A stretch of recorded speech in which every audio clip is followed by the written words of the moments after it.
Hey, good evening, everyone, and welcome to Training Talk here on Personal Defense Network. I'm Grant Cunningham, your genial host for tonight, and this is the show where we talk about you, about your life, and how to protect it. In the next hour, we're going to talk about how you can prepare and equip yourself to face that worst case scenario and keep you and your family safe from harm. Now, we don't do politics or religion on the show, so you're not going to hear fringe commentary or conspiracy theories, just reliable information that you can put to use in your own life right away. And I hope that you enjoy the show, that you get something out of it, and you're able to put some of this to work to keep you and your family safer. So welcome, and I appreciate you tuning in tonight. The first thing I should probably do is apologize for the last show that we had. And if you were tuned in that night, you probably remember that there was no sound. You couldn't hear me, and it was really kind of wild and crazy. What happened was we'd start up the show as normal, and we used Google Hangouts for this show, in case you didn't know. And I could see there's a little thing. So I'm looking at the screen here. I'm looking at the Google screen, and it shows me, and it shows my audio level, and everything's good. And it shows my guest audio level, and everything's good. And the last show, everything was good. Everything looked good, but for some reason, there was no audio. And apparently, Google was getting audio from me because they showed they were getting it, but they weren't sending it back out. And I did not know this. In fact, my guest checked in and said, "Gee, I can't hear you." I could hear him, but he couldn't hear me. And I thought it was just another Google glitch, because every so often when a guest checks into one of these shows, either I can't hear them or they can't hear me, or something's wrong, and they log out, log back in, and everything's fine. Well, it didn't work this time. And so I thought, well, it's something to do with maybe his connection or something. So I just went ahead and did the show. And it was about, 40 or 45 minutes in, something like that, when somebody sent me a text message, and I saw it come up on my screen that, oh, there's no audio. I was like, and it's really sad, because I talked about some great stuff. I even made a really good joke about our Canadian neighbors, very, very tasteful, but a joke about our Canadian neighbors that was just hilarious, and it was gone. It's lost to posterity. So I apologize for that show. It wasn't my fault. It was Google's fault. But anyway, we're back, and I've got people listening tonight, and they're sending me texts here, and they say everything is good, great, we can hear you. All right, wonderful. And I must also say tonight, you might hear a little bit of a hum in the background. I don't know if you can hear that, but there's a hum in the background, because right over here, I have a fan blowing on me. And the reason I have a fan blowing on me tonight is because it is bloody hot in Western Oregon today. And in fact, today we were as hot here in Western Oregon as it was in Phoenix. And yesterday we were actually hotter than Phoenix. And this doesn't happen in Oregon very often. And in fact, it happens so infrequently that only about a third of the houses in the western half of Oregon have air conditioning. And I'm in one of those 2/3 that doesn't have air conditioning. Phoenix, 87% of the houses have air conditioning in Phoenix. And that's because they need it for 11 months out of the year. Over here, we need it for like 5 days, and that's it. And so here in my office, it is, oh, hey, it's gone down. It's actually 94 degrees now in my office. It was 95, so it's actually gone down a degree. I'm happy about that. But that's why I have this fan going. That's why my hair is wet. I got out of the shower, left my hair wet so it could drip down my back and cool me off. So that's why things are a little strange tonight. But I beg your indulgence if you happen to hear just a bit of a hum. Anyway, welcome to the show. If you're new to Personal Defense Network and new to Training Talk, thanks for tuning in. And if you're returning, thanks for once again spending some time with us tonight. And here in a little bit, we're going to talk with my guest and we've got some interesting things to talk about dealing with school attackers and school shooters. So that's going to be very interesting. The spring training tour, PDN spring training tour, ended this last weekend with the final class that was taught in Maple Falls, Washington, 5 miles from the Canadian border. And that was the last class of the tour. It's all done. It's all wrapped up. Over 100 classes were taught on the tour this year. I taught on the tour this year, and a lot of the people that you've seen here on Training Talk taught on the tour as well. Lots of great courses, a ton of students, of course, getting great training, great information, great defensive skills through the PDN training tour. And we'll do it again next spring, and I'm hoping next show to have Rob Pincus, our executive director, on, excuse me, so he can talk about what happened on the tour and talk about all of our great sponsors. We had another great group of sponsors this year, a lot of returning sponsors, and so we thank all of them. Thank all of you who took classes on the training tour. All of you showed up to train with all the great instructors that are there, and we'll do it again next year, and starting in about March, I think, next year, and we'll do it all over again. So look forward to that. It's a great way to get training that you might not otherwise get, and that's the important thing. The training tour gets to a lot of the maybe smaller towns that don't see a lot of training activity. And a lot of that is due to our sponsors who make it possible for us to do that. So you can check that out on the PDN website, go to the training tour, and you can check out the sponsors and check out all the great people who helped us out to put on the training tour this year. So thank you, everybody, both our sponsors and all the students that showed up to do this. Anyhow, tonight, we are going to be in a couple of interesting pieces of news that showed up. Of course, I released a new book this week, and we'll talk a little bit about that at the end of the show. So be sure and stick around for that. And I wanted to mention that, get that in for myself. And we're going to talk a little bit tonight, about school shooters. And this comes from a recent article here on PDN called Realistic Response to Armed Shooters in Schools. And it was written by Ryan Hoover of Fit to Fight. Now, Ryan is new to the show and relatively new PDN contributor. And it was a great article. And of course, I encourage you to read that article because it was really good. But I wanted to have Ryan on tonight to talk about that and talk a little bit about what we do in terms of responses to armed attackers in schools. And it's something that I hear from a lot of listeners and a lot of my readers that do worry about that. They've got kids in school, and these things do occasionally happen. And so we're going to talk a little bit about realistic response to armed shooters in schools with Ryan Hoover. Ryan, you there? I'm here, Grant. Can you hear me? Yeah, great. Hey, thanks for checking in. I understand that you're out teaching on the road this week. Is that true?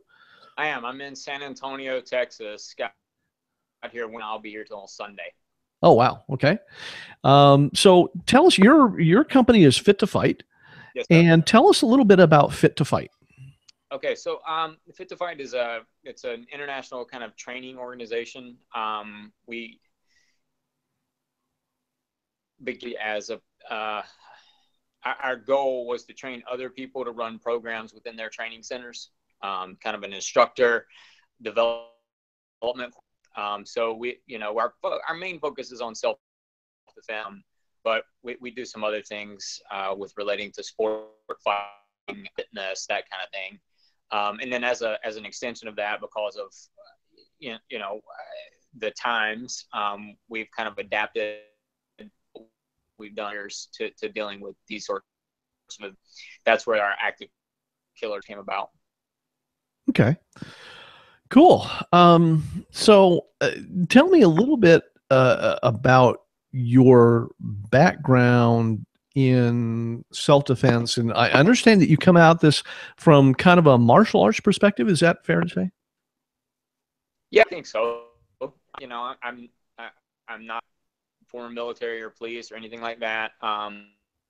Spent a lifetime learning how to fight, basically. You know, I was always small. I'm still small. So I kind of had to learn, you know, I had to learn how to run, how to talk, and how to fight. And, you know, if running and talking didn't work, I needed to be able to fight. So I kind of a lifelong endeavor. And I've traveled the world teaching civilians, law enforcement, how to fight. Cool. Which is really great. I'm sure that is going to factor in some of what we talk about tonight. You wrote, as I said, you wrote this article, realistic response to armed shooters in schools. And what prompted you to write this article? Honestly, it was a lot. I kind of got tired of hearing a lot of things that people were posting on social media. Some things I would hear in courses, but really social media. Just not being realistic, you know, I just throw away lines that sound good in little sites, but that recognize the reality of where we are, and especially in this country as it relates to dealing with these events. You know, we can say we ought to do this or we ought to do that. We have to deal with the reality as it is, and you know, most communities, most administrators, most politicians, that they're just not where a lot of these people that are preaching on social media are. So we have to deal first. Okay, cool. Do you have kids of your own that are in school? Did you mention that? I do. Okay. And that was a big driver for me. I started looking really hard after Sandy Hook at what most school systems were doing. I have an 8-year-old and a 14-year-old. And after Sandy Hook, I was like, okay, well, I want to know what my kid's school system has in place for a response for dealing with these things. And, you know, I was massively disappointed, and I started looking at what school systems were doing, and it was by and large kind of across the country. So I kind of made it a mission to do what I could to, if I couldn't change the minds of the people that had to make this to the top, then I could at least try to get the information to the people at the bottom. And so that's kind of how we went about it. Okay. I guess that sort of leads naturally into, I hesitate to call this a criticism, but it really is a criticism. The NRA, for instance, is famous for the line, the only thing that stops a bad guy with a gun is a good guy with a gun. And a lot of people in the shooting community have been promoting that idea. And the fact is that that's not entirely true. We have lots of examples of situations where armed attackers were, in fact, put down or dissuaded from what they were doing by people who were not armed with a gun. Do you subscribe to that idea that the only thing that stops a bad guy with a gun is a good guy by the gun with a gun, and why or why not? No. And I will say, you know, part of our course, we do teach armed response as well. Though I'll tell you, the bulk of what we teach is unarmed, because that said, I mean, they tell us something very different than what the NRA says. There have been unarmed civilians that have stopped active shooter events, then armed have stopped active shooter events. That's just what it is, you know. I'm not saying yourself, you shouldn't carry. I'm not saying he said we teach that as part of our program, but that line is just wrong. It's disingenuous. You know, there's no way to put it. It happens way more with unarmed people than with armed. And I think a lot of that is let's face it, concealed carry permit holders are still a minority in this country. I mean, there are a lot of them, but they're still a minority. And of course, not all of those licensed people carry all the time. Right. And there are a lot of places where even if they do have a carry permit, or they live in a state where they can carry, they're in places where weapons, firearms are not permitted. And so what I think it happens a lot of time is that we focus so much on the gun, not realizing that we spend an awful lot of time in places where we can't have a gun. And maybe we should sort of focus on what we can do all of the time and treat the gun as just an additional tool, and a very efficient tool that we happen to have. Yeah, and I mean, if we're being honest about it too, it's like the old adage: if all you have is a hammer for everything, well, it's not always tactically sound to go to the firearm. I don't want to get in trouble here. If the vast majority of people that come through our courses, CCW holders, are not prepared to deal with an event like this. They don't have the training that comes along with and let's say you're on with your family and bad guy, it's dark, you've got elevations, you've got fixed seating, and there's a guy 6 rows behind you that's a CCW holder, and he spent his 8 hours shooting 7 yards on paper, and he's 10 rows behind your family. Do you want that taking that shot? That's a sobering thought, isn't it? I mean, look, there are dudes out there that train a lot. About numbers, you CCW holders are a very small number compared to the population. Oh, well, there's an even much smaller number than that that's training environment dealing with 30 people that I have to be with. And we've run these courses with that competition come through, and at the end of the course, the guy's like, you know what? I thought I came in the armed portion of this.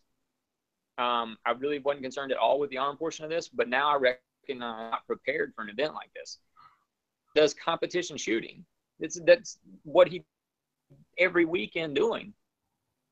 So again, I don't want to come off like I'm anti-gun, because I'm the opposite. I have a gun range at my house, but I'm very much pro training. Okay. That I think that sort of that reminds me of when we start talking about school attackers, and an event happens, and the common response we get is that we should arm our teachers just like they do in Israel. Yep.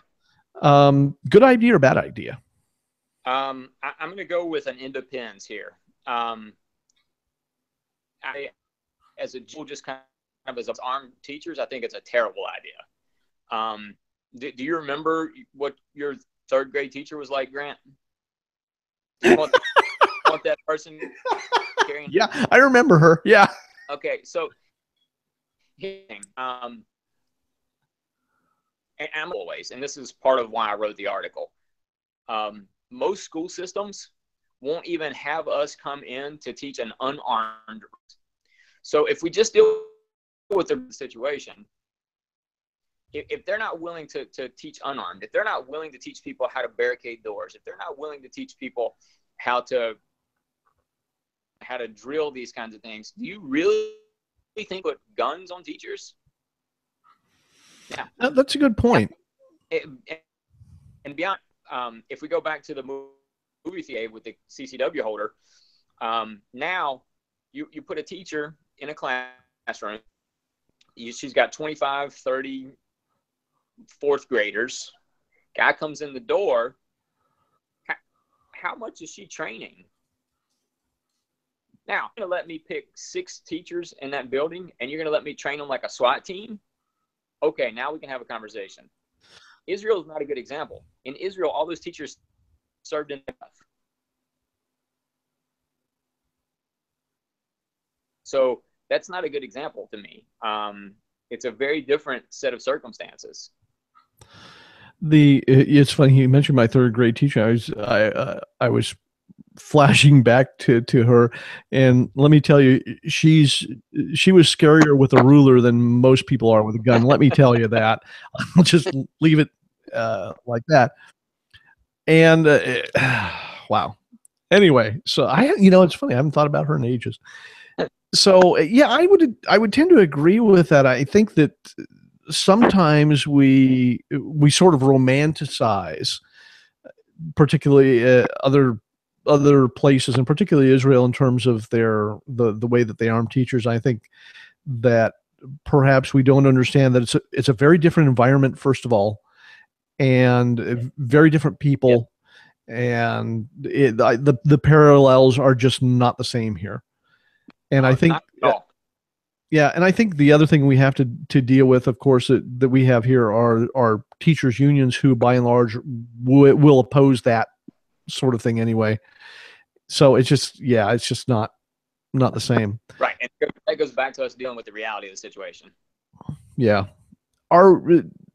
as gun people, and I'm a gun guy, yeah, and I think a lot of our viewers and our readers are. Are we focusing then? Are we just focusing too much on the gun to the exclusion of everything else?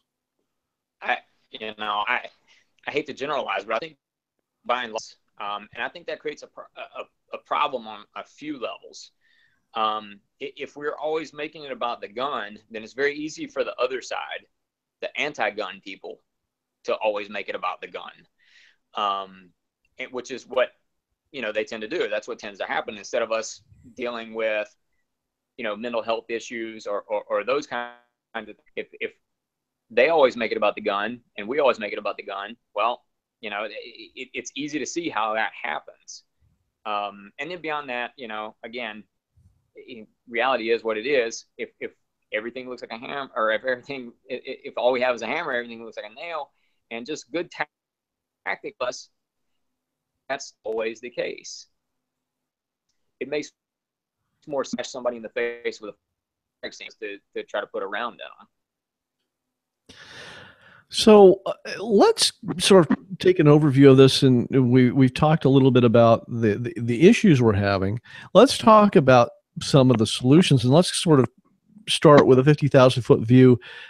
What can our schools do differently to better protect the children in their care? I'm not talking in terms of actual physical stuff, but in terms of policy, and in terms of mindset, and in terms of attitudes. What can our schools do differently to better protect the kids? Yeah. Okay. So first, let's stop with the run, hide, fight thing. It's a good tagline, but it's not a strategy. It's within your approach to these kinds of things. We can't go, you should run, you should hide, and as a last resort, you should fight. Well, it may be my first resort, just depending on for our entire lives, we've known how to run. Those things are encouraged in games. Those things are part of sport. They're part of every kid's life. Everybody's always told, don't fight. From the moment you understand language, you're told, don't fight. So if we're going to say run, hide, fight, you had it, which is what happens. There are almost some actually tell people how. It's when Ohio State had the Somali drove into a crowd of people and then jumped out and started. That first went out as an active shooter because of the police officer involved. Which he did a fantastic job, by the way. That's a different part of the story. And beat. Ohio State. Well, what does it mean to 18-year-old college students that their entire academic career have been told, lock the door, turn off the lights, huddle in this corner, and wait for somebody to come help you? So the result of 15, 18, 20 20-year kind of indoctrination is what happened club, where you have one man versus 100 and nobody does anything. That's not their fault. That's our fault. Condition them to do. That's why people went in that bathroom and they hit, and that's why he was a refund. That's why he would post to Facebook. He was able to wife. He was able to talk to cops and nobody anything. Only be on one time. There were 300 nightclubs and 50 died because they all did what they were told to do their whole lives. You know, it's a little like the rise of the specialist, right? And this goes beyond the self-defense thing, but in our society today, in our culture, we've gotten the idea that only specialists can do things. And so you can't do things on your own. You need a specialist to do that, to the point that a lot of people don't even try things, even to the point of making their own music, right? We hire specialists, we hire musicians to do that. I'm all for that. But it's gotten to the point now where, for instance, people don't have the sing-alongs and people don't, do that kind of thing. And it's that same sort of idea that we're conditioned to wait for the specialist, which is the police officer or the SWAT team or something, rather than doing something now ourselves to make the situation better. So let's look at what happens when people are in the school and an attack takes place. So we talked about run, hide, fight, and I agree with you. The run, hide, fight thing is silly. I much prefer the evade, barricade, arm, and respond, not necessarily in that order, model of things. What are some of the actual things that students can do in terms of that response to actually make a difference in the incident? Yeah. What are the kinds of things you teach kids to do? And I don't want people to think that I'm saying don't run or don't hide if those tactically makes absolutely should. I mean, it makes no sense to stick if you don't have. But if I'm in a classroom, let's say I'm a teacher and I'm in a classroom with kids, what the hell are we running to? I can't run with my 25 kids. So I get through my door to have a physical response for him. And we talk about how to board and all that kind of stuff, and all that stuff's great. My goal for all my teachers is make it hard enough to hit into your door or the heat's door, and hope that teacher did the same. And we just keep prolonging that process so no teacher has to engage. But the truth is, he's going to make contact first, and people need options.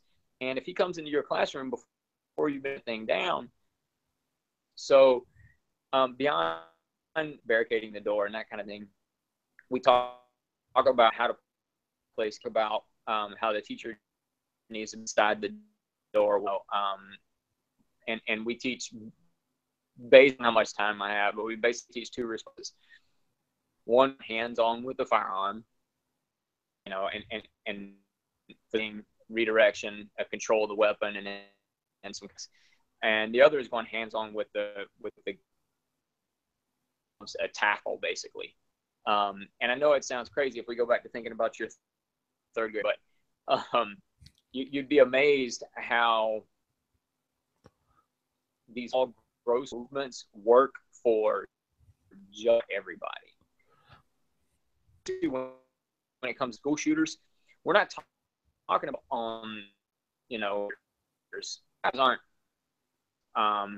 they're by and large late teen, early 20 males that have spent a lot of time in their mom's basement playing Call of Duty, and they're not tough guys. That's why when resistance shows up, most of them shoot themselves. So they're not there for a fight. That's why they went to an elementary school. So that's important for us to drive home to teachers too. When I first start with a school, there are probably to not. I get from teachers like, what and do a guy that comes in with a gun. And so it's important for us to make sure they understand what that killer typically looks like. And he's not a badass. A lot of this, I'm getting the impression that an important part of this is demystifying the gun, because for a lot of people, a lot of kids, and certainly a lot of teachers who are not gun-centric people, there is this image, because they see it on TV, they see it in the movies all the time, that the gun is just sort of this magic wand that if you wave it, everybody drops down. And it's always, I think, because I've taught a few people, a few non-gun people, and it's always sort of a revelation to them that it's not a magic wand. Like they can actually deflect it and keep the bullets from hurting people, even though the bullets are still coming out of the end of the gun. Yeah.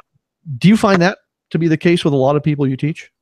Yeah, absolutely. It's a huge thing. I mean, I'll say, I've walked into meetings with directors of academic affairs for universities where the first thing they say to me is, well, I don't understand what you're going to do when somebody comes in and they're spraying a gun, like, shh, and it's like a garden hose. So you have to start with that education first. We show videos of me grabbing the barrel and a 9mm and somebody squeezing off that round and showing how I'm interrupting that cycle of operation. I do the same thing with an AR-15, just so people have a good understanding of, yeah, it's a dangerous thing, but the truth is the only dangerous part is about a ½ inch at the end of that barrel. And so if I'm controlling that and where that's going to go, I'm already starting to win. I think that's it. I'm glad you put it that way. I'm already starting to win. And that's, I don't think I've heard anybody say that before, but I like that, because it really, I think really gives that mindset that people need to have. I'm starting to win. That doesn't mean I'm there yet, right? It just means I'm starting. That's right. And we talk about winning moments in time. And because that's what all fights really are. I'm on. I mean, if the event's already started, then I'm already behind. So I lost that moment in time. I'm trying to win the next moment in time after that and that. So if I'm able to redirect the weapon, if I'm able to redirect the line of fire, then I won that moment in time. I haven't won the event, but I've won that moment in time. I'm still going to have to get control of the weapon. I'm still going to have to counterattack. Hopefully somebody comes and helps me, which, tends to happen. And nobody wants to be first in an event like this. But people are much more likely to engage once someone else does. So those are all things we talk about. And, I don't want people to think that the techniques are simple. Dealing with the event won't be easy, so I don't want to give that impression. But the techniques themselves are gross motor and can be done by virtually anyone. Do you find, you mentioned, and this brought up a question in my mind, you mentioned being the first one there, right? The first one to take action. Do you find that there is a reticence amongst your students to be that first person? And is it something that you can effectively train away? I think if I have enough time, I can. I mean, look, there are always going to be some people that just are not willing to engage. That's just the way it is. That's who they are. They're never going to be that. But I think if we can educate them about the weapon itself, because again, we're kind of starting from negative there with a lot of these folks, that they have this misunderstanding about what a firearm can and can't. And so we try to demystify that. Then we try to demystify the idea of this shooter being a warrior. And so once we get past those two things, and then we actually let them get physical and let them perform it for themselves, then I think we can train them to be first. And then the other thing we do, especially with teachers, is we do a demonstration that's pretty, it's an emotional thing. I don't know if you've seen it or not, but, basically we go into a classroom, we fill up 25 plastic bags, garbage can size bags with air. and we place them in seats, and they represent students. And so basically what happens is I'll pick a teacher, and they've all got eye pros on, and I'll pick a teacher and I say, okay, it's lockdown. Put your kids where you would put them. Put your kids where you're told to put them. And then I have a gunman come through that door with airsoft, sim, or whatever, depending on where I am. And and it's a different shooter every time. I always tell my shooter, okay, I want you in and out and or less. Not because he has to, because I want everybody to understand be done. And so without fail, teachers, they put all their kids in one spot in the room up against the wall. Shooter comes in. If there's 25 in there, if he's in and out in 8 seconds, he gets 18 normally, something like that. So right then and there, I've got teachers in that room in tears, because it's very easy for them to put themselves in that place and to put faces on those bags. So now they have a real emotional attachment to wanting to learn how to do this stuff. So they're never going to find themselves in that situation without being able to do something. No teacher wants to be that teacher in Sandy Hook that puts all their kids in a closet and then just shields them with her body. Teachers would much rather, the majority, would much rather have options on how to deal with that, so they don't ever have to experience that in real life. That must be a very emotional sort of experience. Do you find after that exercise that there are teachers who just shut down, or do they, or is it then a motivation to learn more and to get with the program? Yeah, it's the latter for sure.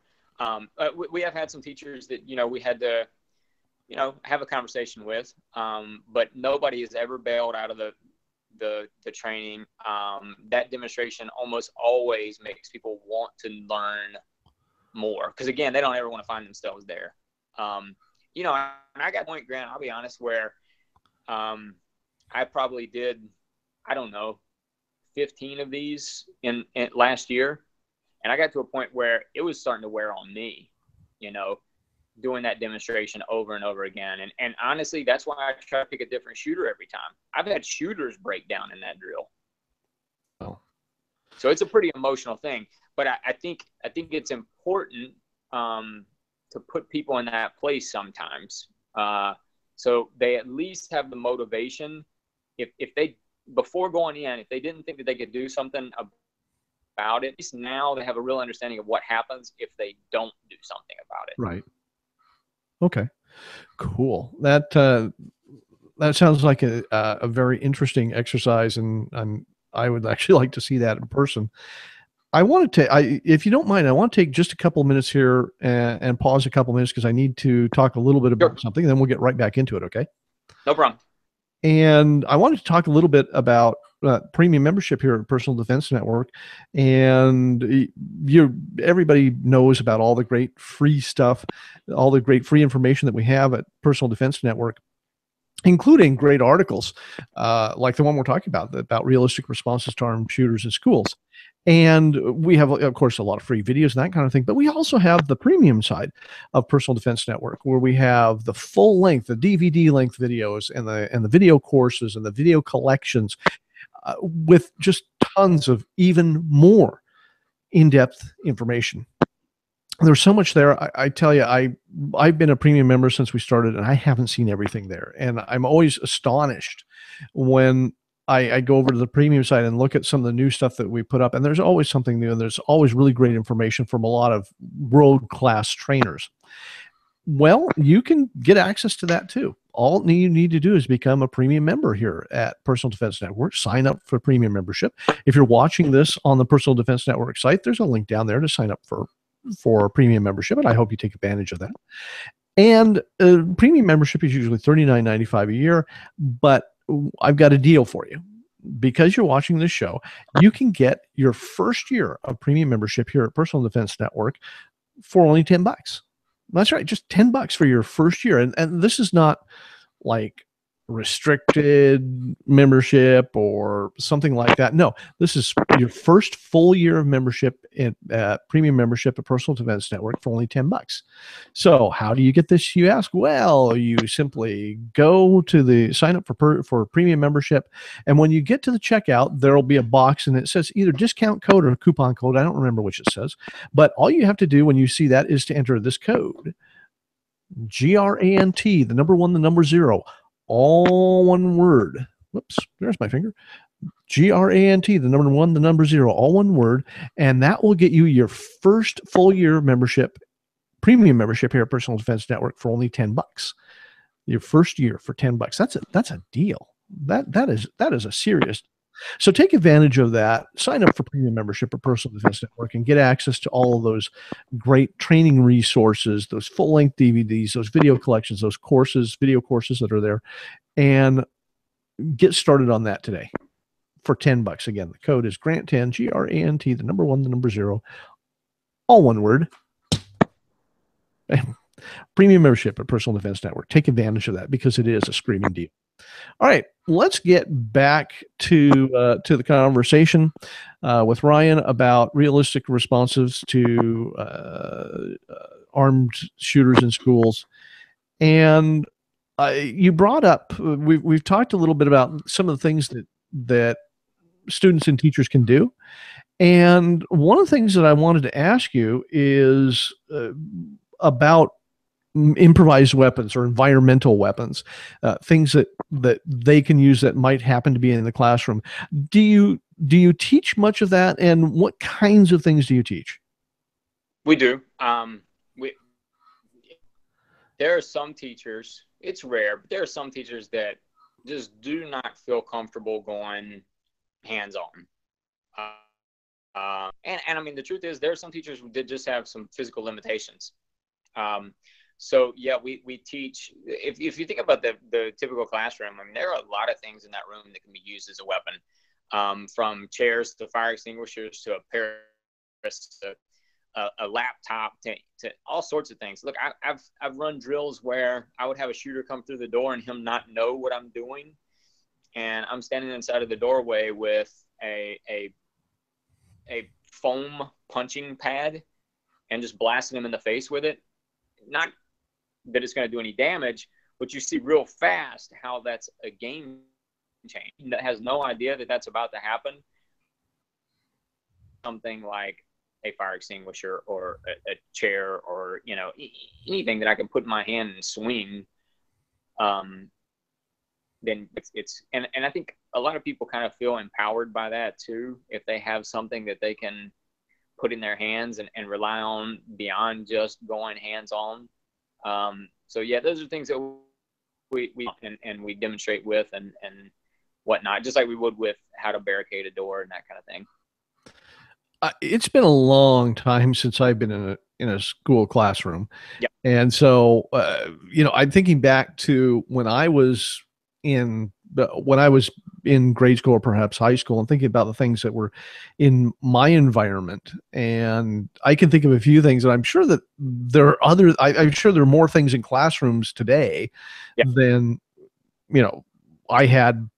Well, it's been a while. Let's just put it that way.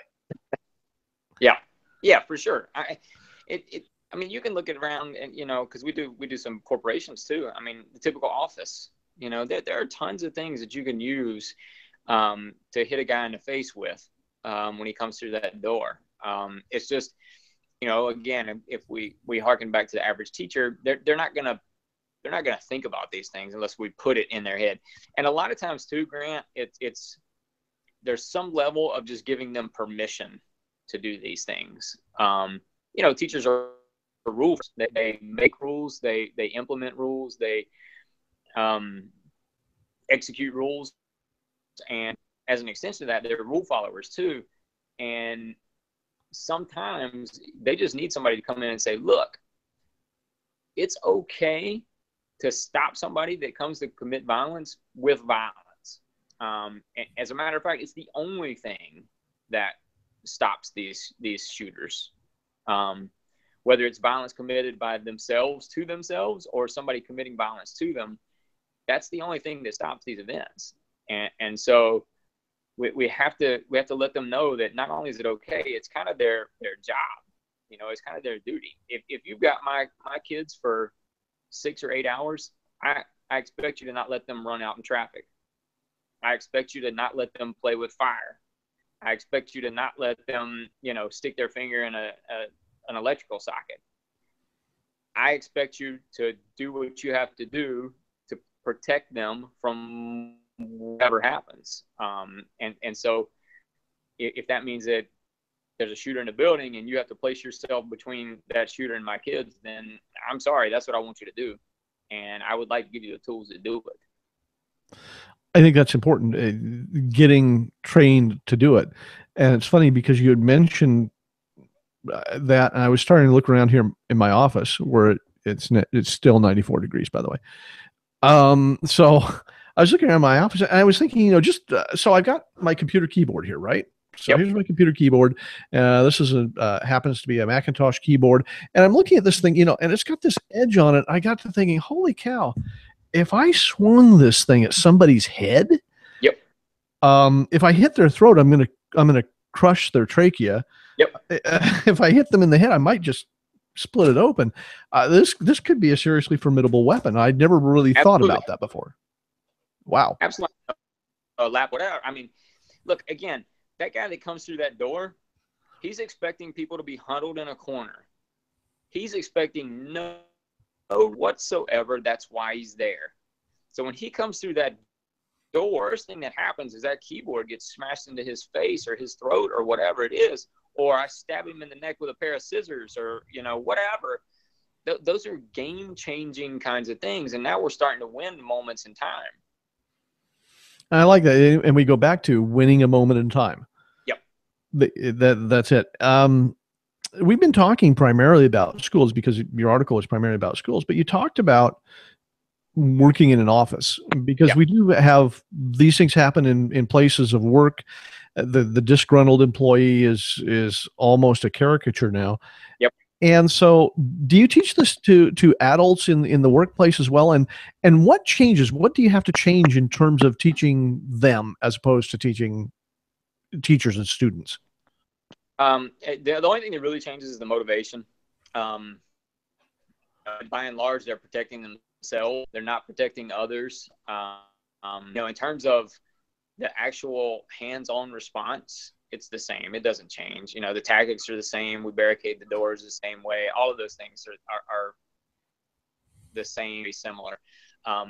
Where some things change, maybe if you're working in a building that's 10 stories, window, whereas if I'm on a first level with my kids, maybe I can get out of a window and head to the woods.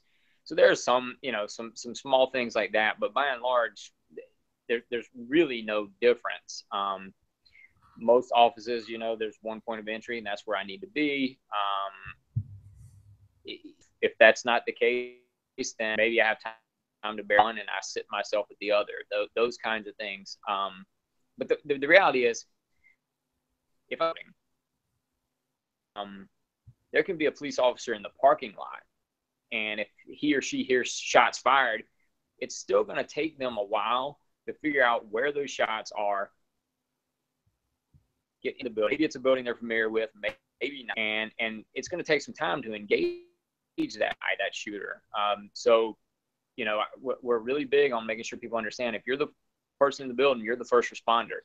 Whether that means trying to stop the guy from shooting, that means care or whatever that means. You're in the building, you're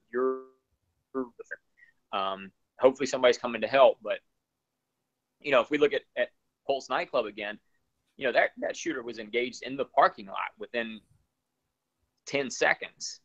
There were 6 officers inside that nightclub within 2 minutes, and they were called out by their chief. That event ended 3 hours later. You cannot rely on somebody else. I mean, you can, but it's a big gamble. I think that's really what it comes down to, is that the only resource that you can truly rely on ultimately is yourself, isn't it? Yeah. I'm the variable I control. Wow, there's a lot to think about here, and in fact, we are running up. We've got just a few minutes left here for this segment, and it's been a phenomenal discussion. How many classes do you on this topic do you teach in a year? Say, I taught a lot of them last year. Pared it back some this year, so probably 6 to 8. But we have, several instructors that are certified to teach that are kind of in different regions. So there's more than that available, but me and minors, we're probably 6 a year or something like that right now. so Fit to Fight isn't just you, then you've got a team there, right? Yeah, for sure. We have about 25 affiliated training centers around the world. I own 2 training centers, and I'm the co-founder of Fit to Fight. But yeah, we have a team. I'm here in San Antonio right now. I've got 16 of my folks here with me. So yeah, it's a one-man show. Wow. I did not realize that. So there's a lot of opportunity for people to get this training all across the country then. Yeah, absolutely. So how do people find out about Fit to Fight and find out about you? Where can they go to find this stuff? So they can go to fittofight.com, and they can also go to actfence.com. Say those again, because you're breaking up just a little bit. I want to make sure people get them. Okay, sure. So fittofight.com and activekillerdefense.com. Fittofight.com and activekillerdefense.com. Yeah. And I'll put those in the show notes. In fact, I'm going to make a note here. Fittofight.com. Whoops. Here we go. Fittofight.com. And the other one is Active Killer Defense. Killerdefense.com. Okay. And we use killer, we use killer intentionally. Because not all these events are committed with a firearm, and B, because I know lots of shooters that aren't killers. Right. Okay, cool. I will make sure to get those in the show notes. And Ryan, it's been terrific having you on the show. I appreciate you coming on, and especially being in the middle of a work day for you. Appreciate the opportunity, Grant. Well, great. I hope we can get you on again soon, one of these days, and talk more about these topics and some others that are in your specialty. Would you like to do that? Absolutely. Anytime. Great. We'll look forward to. We'll have you on again. And so again, Ryan is with fittofight.com and activekillerdefense.com. And I'll make sure I get those in the show notes. Ryan, thanks a lot for joining me. Have a good evening. Take care, man. All right, cool. That was a great discussion. Tremendous information, and Ryan is doing a really good job teaching this stuff all across the United States. And it's great to have him as part of the Personal Defense Network contributor team.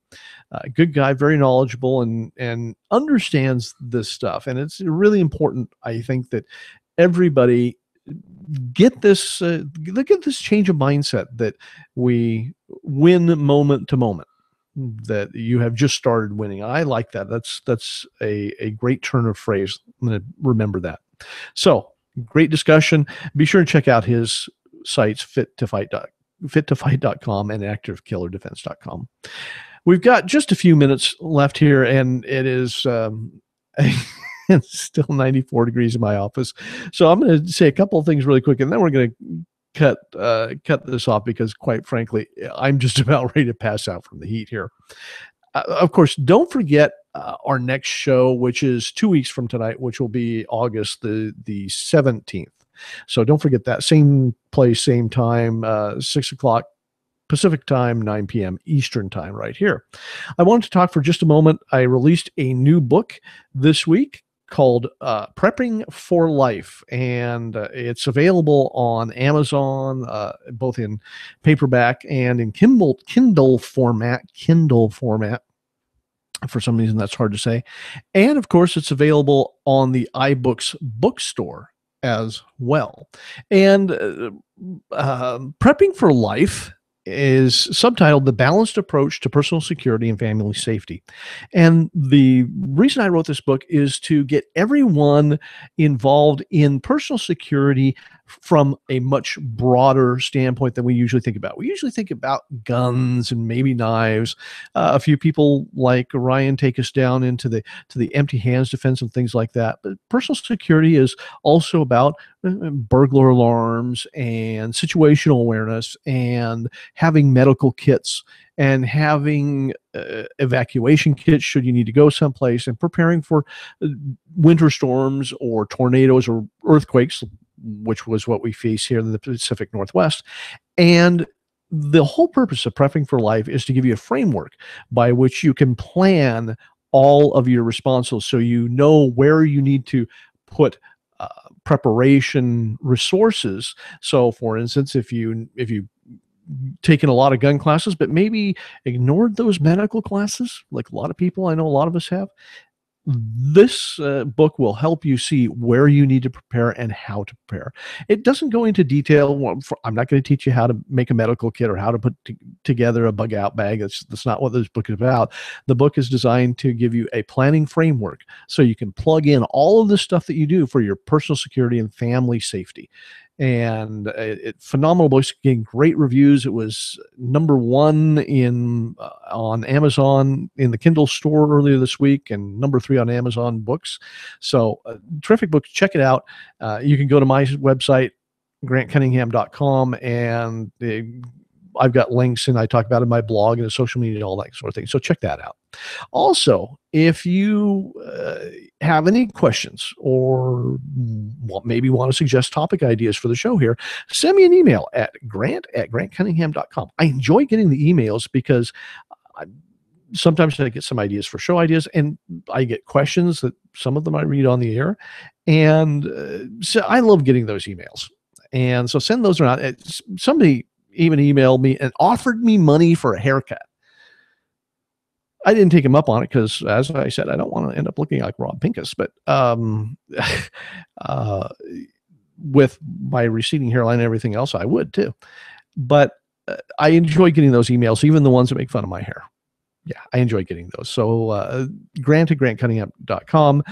Questions, comments, show ideas, things that you're not sure about or want maybe contact information about. Be sure to send those. I enjoy getting them. And again, remember, our next show is going to be Thursday, August 17th at 6 p.m. Pacific, 9 p.m. Eastern. And we'll have another great show set up for you. I'm already working on guests for that show. So stay tuned. Or tune in on the 17th. It's hot in here, people. I'm having trouble talking now. So look forward to that. Hopefully it'll be a little cooler and I won't have to constantly drink out of my hydro flask. Remember, drink water, as our friend Caleb Causey at Lone Star Medics always says. And we'll see you 2 weeks from tonight, 6 p.m. Pacific, 9 p.m. Eastern. Thanks for tuning in. And I am going to head and get something really cold to drink. Bye-bye, everybody.